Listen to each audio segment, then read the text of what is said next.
The flashing blue and red lights cut through the pre-dawn silence, forcing Colonel Angela Rhodes to pull over. Officer Malone saw a black woman in a luxury car, and his prejudice took over, demanding she step out, his voice laced with threats. He had no idea the woman he was harassing was a decorated U.S. Army colonel on a classified mission.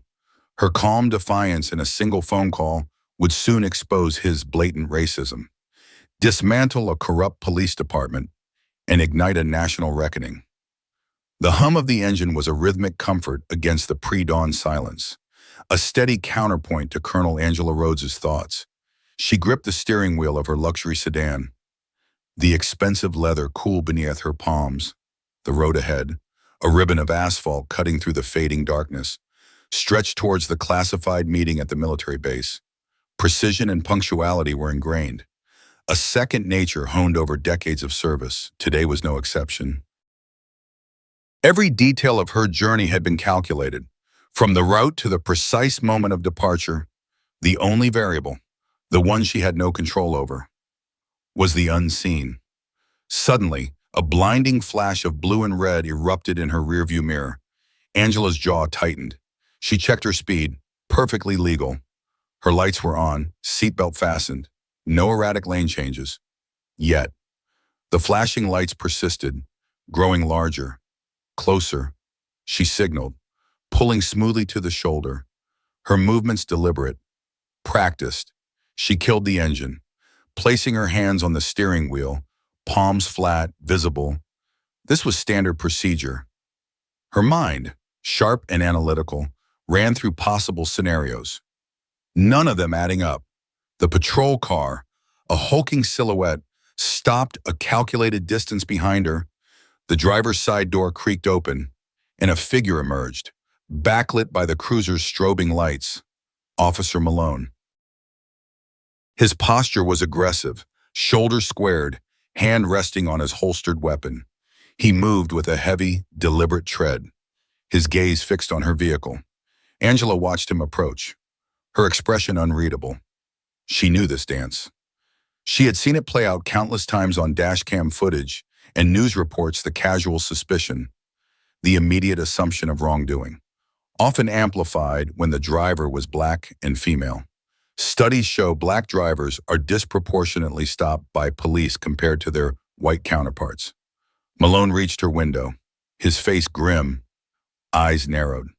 He didn't offer a greeting, nor did he state the reason for the stop, a departure from standard protocol.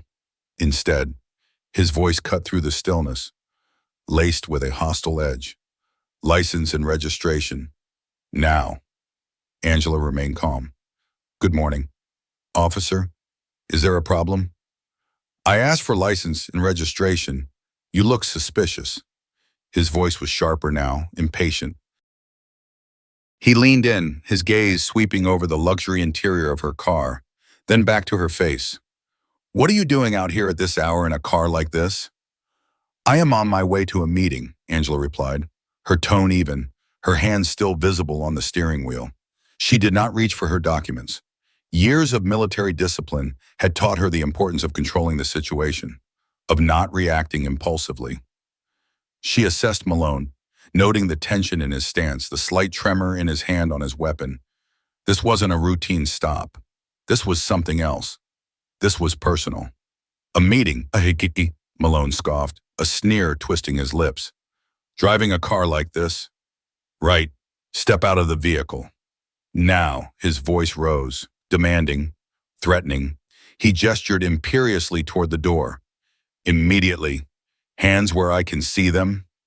Angela's calm facade remained unbroken, but a flicker of defiance ignited in her eyes. Officer, I have not committed any traffic violation.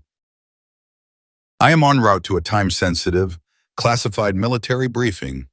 Her voice, though low, carried the weight of authority. I'd advise you to reconsider this course of action. Malone laughed, a harsh, humorless sound. Military briefing, lady. I've heard it all. You're driving a high-end vehicle at an odd hour, acting evasive. That's suspicious enough for me. He moved closer, his hand dropping to rest more firmly on his holstered pistol. The implied threat hung heavy in the air. Get out of the car or I will remove you.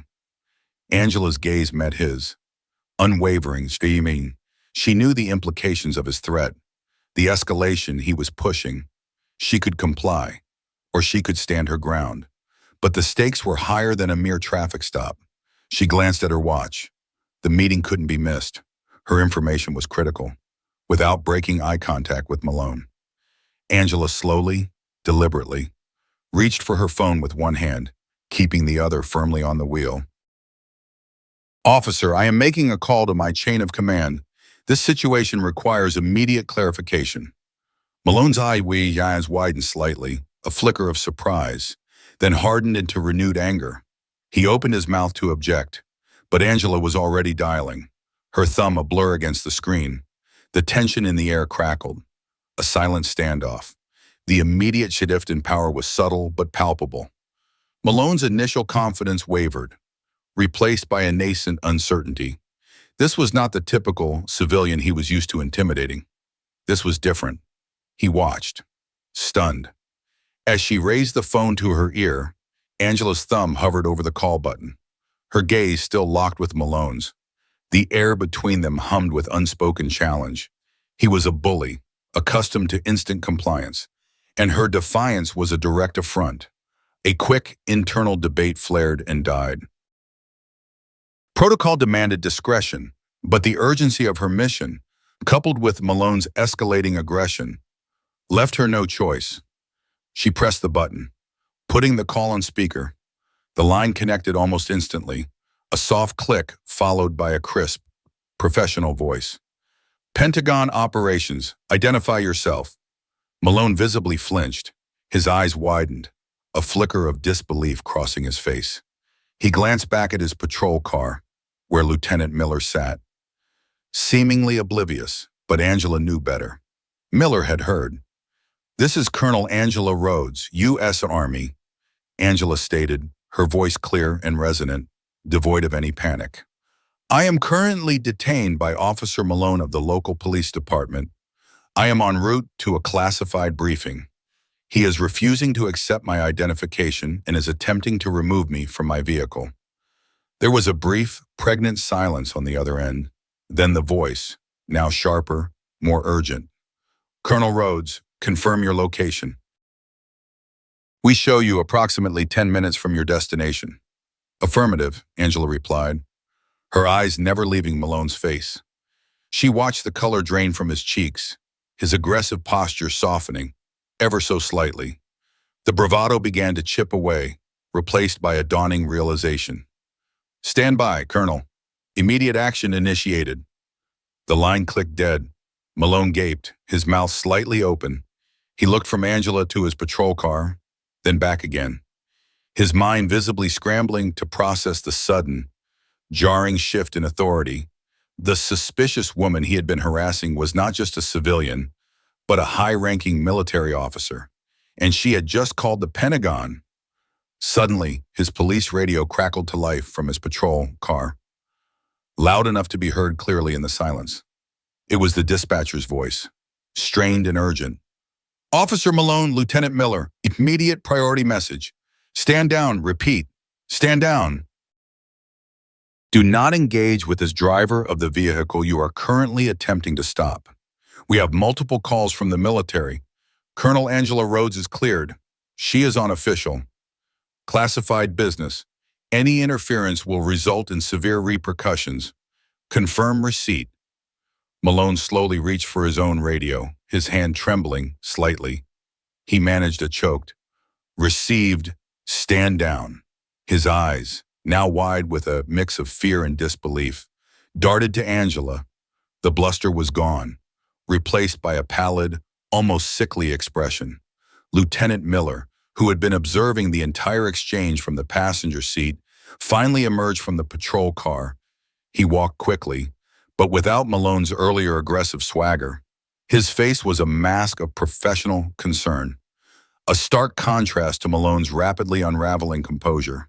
Miller immediately walked past Malone, approaching Angela's window with a deferential nod. Colonel Rhodes, Detective. Lieutenant Miller, sir, he stated, his voice calm and respectful. My apologies for the misunderstanding. Is there anything we can do to assist you? His tone was a stark contrast to Malone's earlier hostility. Angela inclined her head slightly. Just ensuring I can proceed to my meeting without further hindrance. Lieutenant, her voice remained steady, the implication clear. Malone stood frozen, a statue of humiliation and dread. The gravity of his error was settling in, a cold, heavy weight. Not only had he racially profiled and threatened a decorated officer, but he had done so while she was on a critical mission, potentially impacting national security. The radio calls, the immediate response from the Pentagon, this was far beyond a standard complaint. This was a direct challenge to military authority, a line he had ignorantly crossed. A flash of movement caught Angela's eye.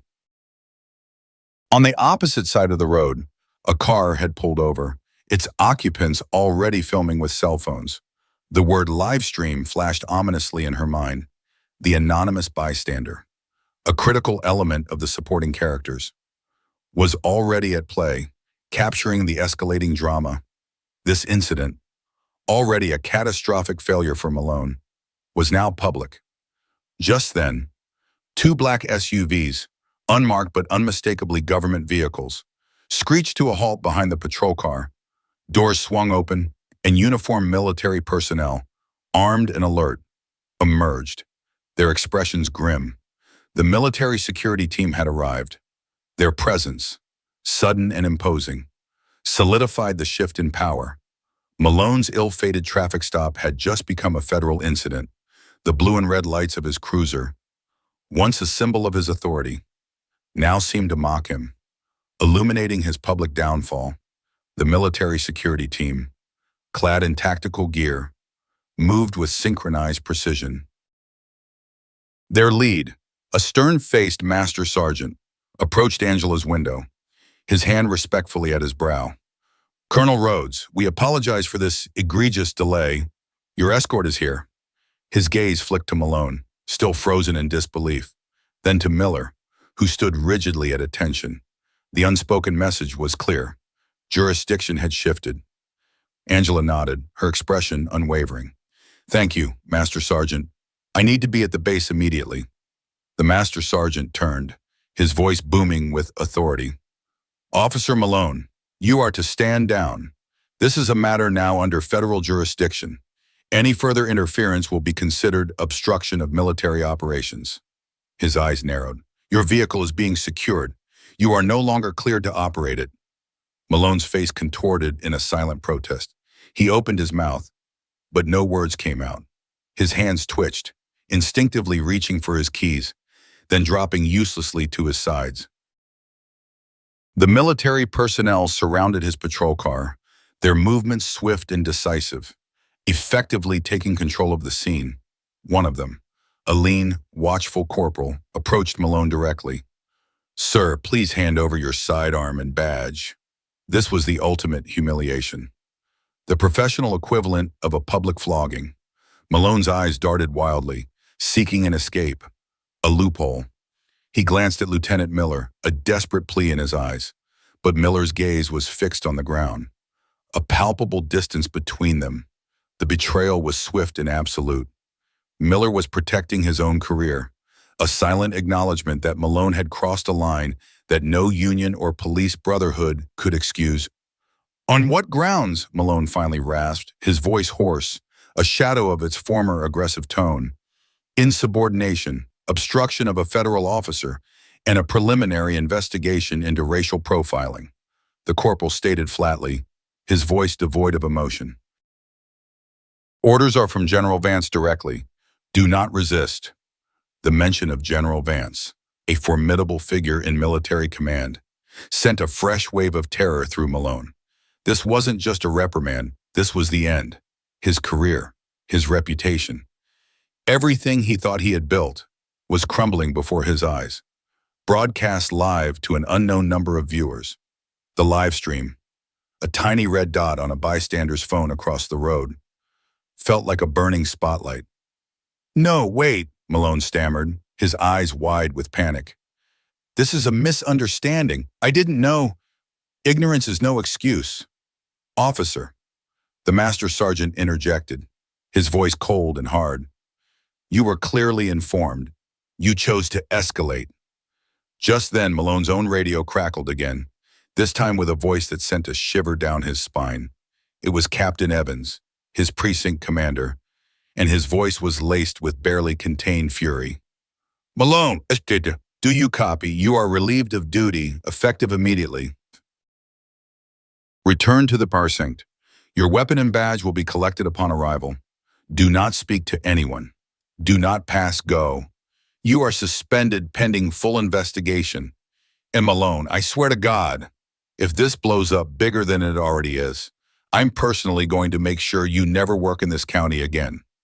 The static cut out, leaving a ringing silence that emphasized the finality of the captain's words. Malone sagged, defeated. The suddenness of the administrative hammer blow, coupled with the military presence, completely dismantled his composure. He unholstered his pistol with shaky hands, his fingers fumbling with the clip. He felt a profound sense of isolation, abandoned by his own force, his authority stripped away in front of onlookers. The abuse wasn't physical, but it was brutal, a public dissection of his professional life. Angela watched, her expression betraying nothing. This was the consequence of unchecked power and systemic bias. She had seen it before, just not usually so swiftly and publicly enacted.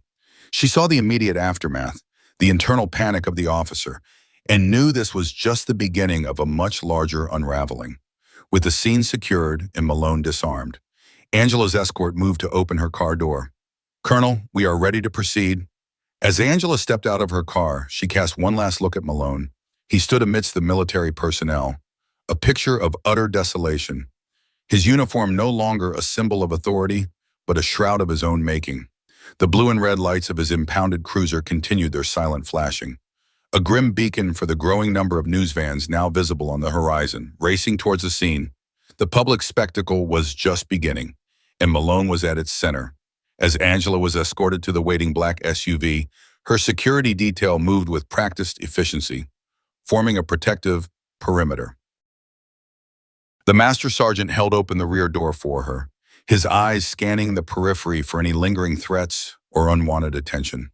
The flash of cameras from the gathering news crews was relentless, a constant strobe against the pre-dawn gloom, just as Angela was about to enter the vehicle.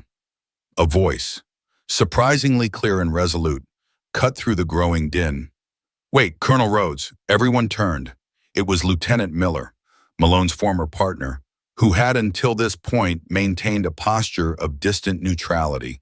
He pushed past a bewildered Malone, who seemed to shrink further into himself. Miller approached Angela with a determined stride, his face etched with a complex mix of apprehension and resolution.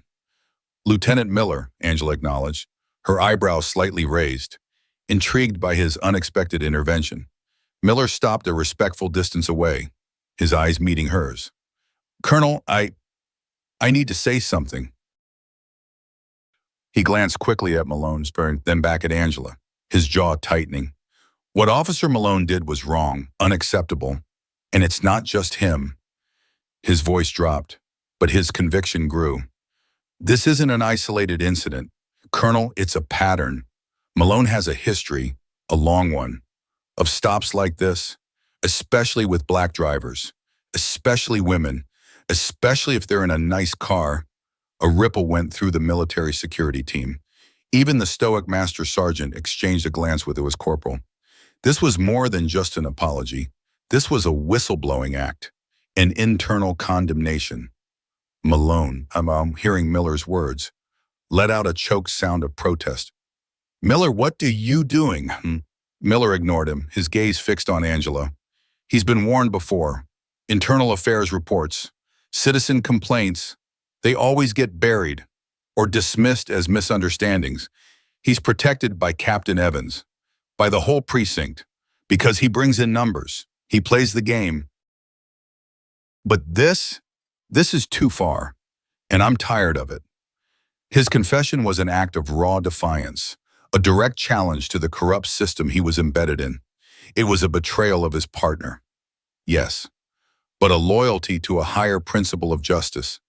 His voice, initially hesitant, gained strength with each word, transforming from a reluctant admission to a passionate accusation. "I have files, Colonel," Miller continued, his voice now almost urgent. "I have copies of those complaints. The internal reports that went nowhere. I have dash cam footage from previous incidents that were conveniently lost. I started collecting them years ago, just in case. Just in case something like this happened. Something so blatant it couldn't be swept under the rug." He reached into his jacket pocket, pulling out a small, encrypted USB drive. "This is everything. It shows a systemic problem, not just one bad apple." He held out the USB drive to Angela. The implications were enormous. This wasn't just about Malone anymore. It was about an entire department, a culture of racial bias festering beneath the surface. Miller, the seemingly quiet, underestimated supporting character, had just provided the incendiary device for a much larger confrontation. The master sergeant stepped forward, his hand outstretched for the drive. "Lieutenant, are you aware of the implications of this?" "I am," Miller said, his voice firm, his gaze still on Angela. "I know I'm burning my career, but someone has to. What happened here? It's not okay. It's never been okay." Angela took the USB drive herself, her fingers brushing Miller's. "Lieutenant Miller," she said, her voice carrying a newfound respect, "you have just done a courageous thing." She tucked the drive securely into her tactical jacket pocket. "This will be handled properly." As she turned to finally enter the SUV, the news cameras flashed brighter, their lenses trained on the unfolding drama. Miller, standing alone amidst the military and the now shaking Malone, had made his choice, his act of defiance, so sudden and unexpected, had expanded the scope of the conflict from a single traffic stop to a full-blown expose of institutional racism. The silent, almost complicit lieutenant had become a whistleblower, supplying the evidence that would blow the lid off the entire precinct. The stakes had just been exponentially raised. The black SUV, with Angela inside, sped away, leaving Malone to his public unraveling. The news vans, now fully assembled, swarmed the scene, their spotlights cutting through the pre-dawn darkness, illuminating the chaotic aftermath. Malone, still disarmed and humiliated, was being escorted to a standard patrol car by his own colleagues, not as a fellow officer, but as a suspect. The humiliation was absolute. Every twitch of his face, every moment of his despair, captured by a dozen lenses. But the real explosion was yet to come. Hours later, the local police precinct was a maelstrom. News helicopters buzzed overhead, their blades chopping the air. Reporters, armed with microphones and relentless questions, besieged the entrance, shouting for answers. The live stream from the roadside witness had gone viral, amplified by Miller's unexpected revelation.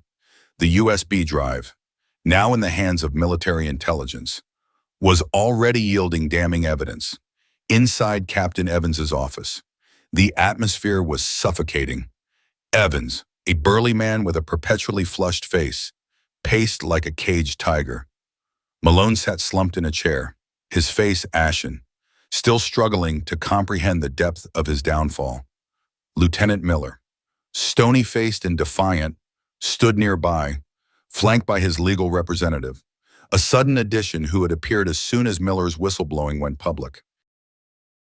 The door burst open, and a senior military official, General Vance himself, strode into the room, accompanied by a retinue of stern-faced legal advisors and intelligence officers. Vance was a man who commanded immediate respect, his presence filling the room. He didn't bother with pleasantries. "Captain Evans," Vance's voice was a low growl, "I believe you're familiar with Colonel Angela Rhodes." Evans, sweating profusely, nodded. "General Vance, sir. A regrettable misunderstanding, sir. We're handling it internally." "Misunderstanding," Vance scoffed, his eyes narrowing. "Your officer, Malone, racially profiled and illegally detained a U.S. Army colonel on a classified mission. This isn't a misunderstanding. Captain, this is a direct affront to military authority and a gross abuse of power, and it's on national news." He gestured to a large monitor in the corner, which showed a live broadcast of a news anchor detailing the incident, complete with the viral cell phone footage. "Furthermore," Vance continued, his voice hardening, "Lieutenant Miller here has provided us with compelling evidence of systemic racial bias within your department. Years of buried complaints, doctored reports, and suppressed dash cam footage, all under your command. Captain." Evans' face went even paler.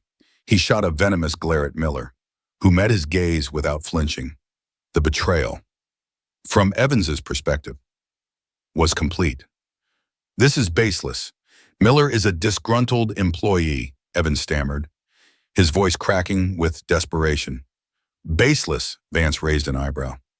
"Is it baseless that your department has an alarmingly high rate of traffic stops involving black drivers compared to white drivers in the same areas, despite statistical evidence showing no difference in violation rates? Is it baseless that Officer Malone has had numerous complaints dismissed without proper investigation?" He paused, letting the silence hang heavy. "Or is it baseless that we have a signed affidavit from Lieutenant Miller, corroborated by initial analysis of the provided data, implicating you and several other senior officers in covering up these abuses?" The revelation hit Evans like a physical blow. He staggered back, his hand gripping the edge of his desk for support. The weight of the evidence, the public exposure, and the sheer power of the military descending upon his precinct was overwhelming.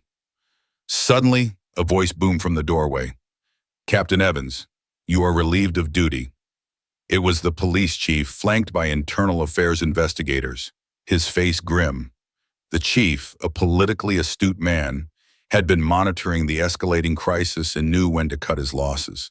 The public outcry was too immense, the military pressure too direct, the department's reputation, and his own, hung by a thread. "What?" Evans spluttered, his eyes wide with shock. "Effective immediately," the chief reiterated, his voice firm. "Internal affairs is taking over this precinct. Every single complaint, every single traffic stop, every promotion, every disciplinary action from the last 5 years will be reviewed. And you, Captain, are at the top of the list for dereliction of duty and potential complicity in a pattern of misconduct." The pronouncement was delivered live, as a reporter had managed to position a camera just outside the office door, capturing the chief's words as they echoed through the crowded hallway. The cameras flashed, the sound of shutters clicking like 1,000 hungry insects.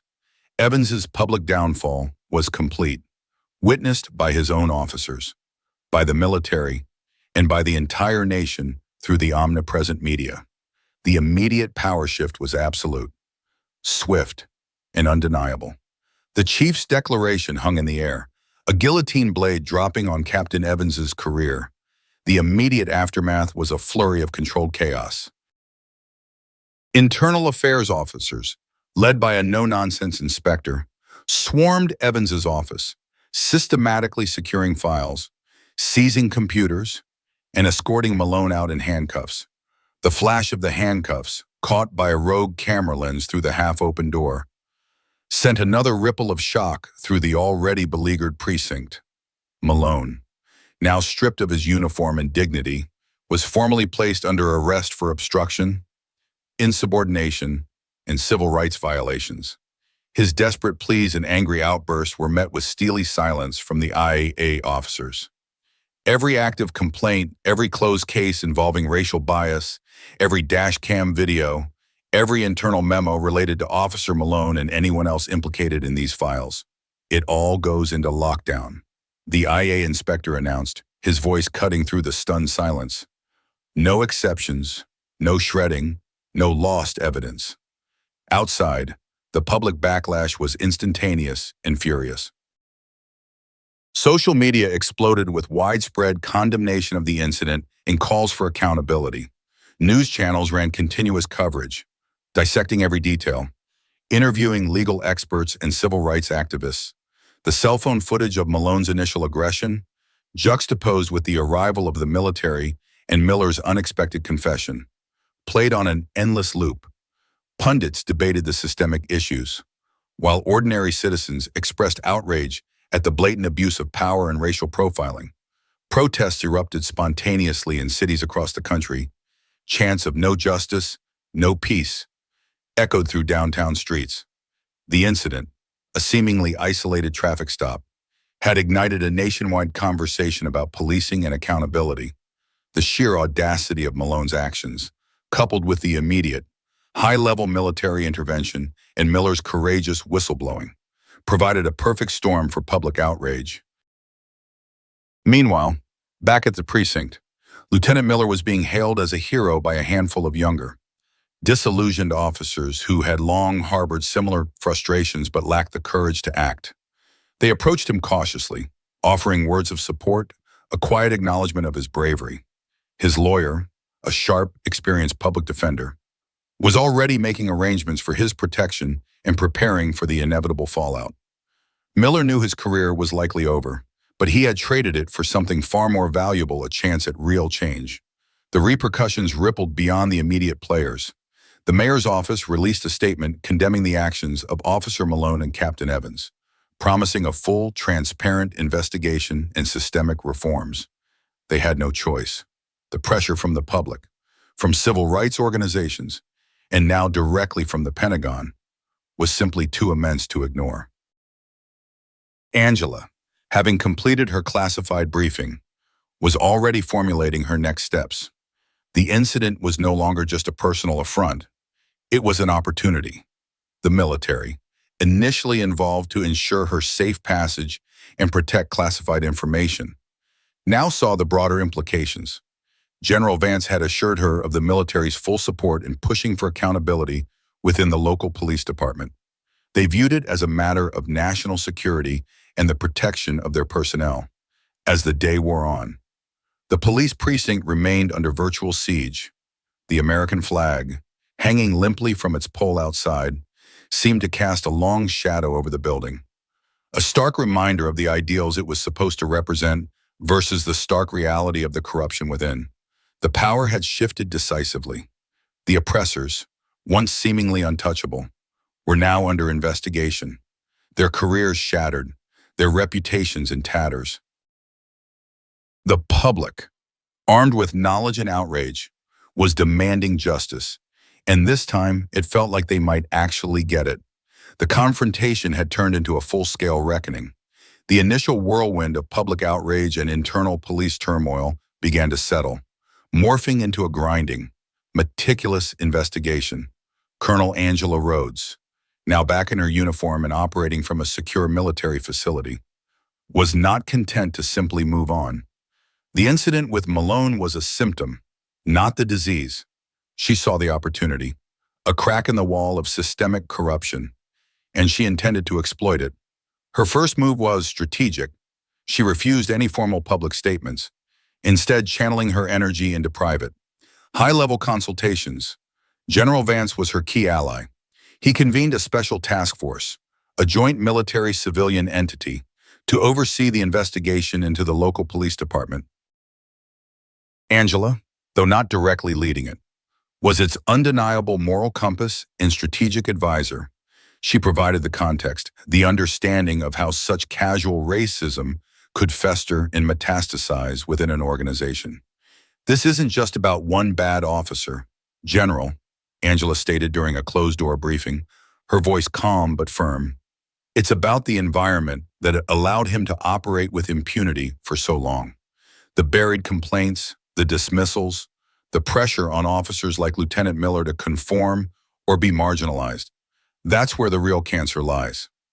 The USB drive Miller provided proved to be a goldmine. It contained meticulously time-stamped documents, recordings of phone calls, and even private emails between Malone and Captain Evans, detailing a pattern of targeting specific neighborhoods and individuals. It exposed quota systems disguised as proactive policing, where officers were subtly incentivized to make stops based on racial demographics rather than actual crime. The data analysis, conducted by military intelligence experts, painted a damning picture, a clear, undeniable pattern of racial profiling that had been actively concealed. Lieutenant Miller, now under military protection and cooperating fully, became a central figure in the investigation. His testimony was devastating, corroborating the digital evidence and adding layers of personal insight into the precinct's inner workings. He spoke of informal blacklists of officers who refused to participate in the profiling, and how those officers saw their careers stagnate. He detailed how Captain Evans had directly intervened to squash complaints against Malone, viewing his aggressive tactics as beneficial for the department's stats. The internal affairs investigation, initially resistant and insular, found itself overwhelmed by the sheer volume and credibility of the evidence presented by the Joint Task Force. They had no choice but to broaden their scope. What began as an inquiry into Malone evolved into a full-scale dismantling of the precinct's command structure. Several high-ranking sergeants, known to be Malone's enablers, were suspended. Public records showed a spike in discretionary arrests for minor offenses in predominantly black neighborhoods, providing a statistical backbone to Miller's claims. Angela, working quietly behind the scenes, was relentless. She didn't seek vengeance, but justice. She pushed for not just individual accountability, but systemic reform. Her influence reached beyond the military and into government circles, advocating for changes in police training, accountability mechanisms, and independent oversight. She met with civil rights leaders, not as a victim, but as an ally, sharing insights and strategizing on how to leverage the momentum. The media, still fixated on the story, amplified every new revelation. The public, initially drawn in by the sensational nature of the traffic stop, now followed the deeper narrative of corruption. The story evolved from a single incident to a profound examination of institutional racism. The precinct, once a symbol of authority, became a symbol of systemic failure. The tension mounted. Captain Evans, now under intense scrutiny and facing multiple criminal charges, was desperate. He launched a counteroffensive, attempting to discredit Miller and Angela through whispered accusations of a military conspiracy and political motivations. But his words fell flat. The evidence was too overwhelming, the public's trust too eroded. The chaos Malone had unleashed was now being systematically harnessed by Angela, transforming into a powerful force for change, pulling at the threads of a deeply entrenched system. The exposure was escalating, reaching far beyond the initial traffic stop, threatening to unravel an entire network of complicity and cover-ups. The pressure on Captain Evans intensified daily. The Joint Task Force, armed with Miller's data and Angela's strategic guidance, meticulously peeled back layers of corruption. Each revelation was leaked to the press with calculated precision, fueling public outrage and making Evans's position untenable. The city council, facing a furious electorate, was forced to act. A special public hearing was announced, a grand theatrical stage for the final act of this unfolding drama. The hearing was standing room only, packed with reporters, civil rights advocates, and concerned citizens. Live cameras broadcast the proceedings across the nation. Captain Evans, looking gaunt and defeated, sat opposite Lieutenant Miller, who, despite the personal cost, held his head high. Angela Rhodes, in her impeccably tailored uniform, sat with General Vance in the front row. Her presence a silent, powerful endorsement of the proceedings. The prosecution, led by a sharp, aggressive district attorney, presented the irrefutable evidence that manipulated traffic stop data. The internal affairs reports buried by Evans, the audio recordings of Evans instructing officers to hit their quotas in certain neighborhoods. The dashcam footage, previously lost, was played, showing Malone's escalating aggression and Miller's initial, subtle discomfort. Then came Miller's testimony. He spoke calmly, methodically, detailing the culture of fear and intimidation within the precinct. He described how officers who questioned the racial profiling were sidelined, denied promotions, and given undesirable shifts. He named names, not just Malone and Evans, but other senior officers who had been complicit, creating a chilling portrait of systemic rot. His honesty was disarming, painting him as a true whistleblower, not a disgruntled employee. When it was Captain Evans's turn to testify, he crumbled under aggressive cross-examination. His carefully constructed lies unraveled. He tried to blame Malone, then Miller, then the pressures of the room, but his excuses rang hollow. The prosecutor produced a final, damning piece of evidence, a sworn affidavit from a former precinct secretary, who detailed how Evans had personally ordered her to shred documents related to citizen complaints against Malone and other officers. The secretary, emboldened by the public outcry and Miller's courage, had secretly kept copies. The courtroom gasped. The twist was a final, undeniable nail in Evans's coffin. He was not just negligent, he was actively engaged in a cover-up. The facade of a mere misunderstanding shattered completely. The judge, with a somber expression, delivered his verdict. Captain Evans was found guilty of obstruction of justice, misconduct in office, and conspiracy to violate civil rights. The swiftness and severity of the ruling were unprecedented for a high-ranking police official in that city. Malone, already facing charges, had his case expedited.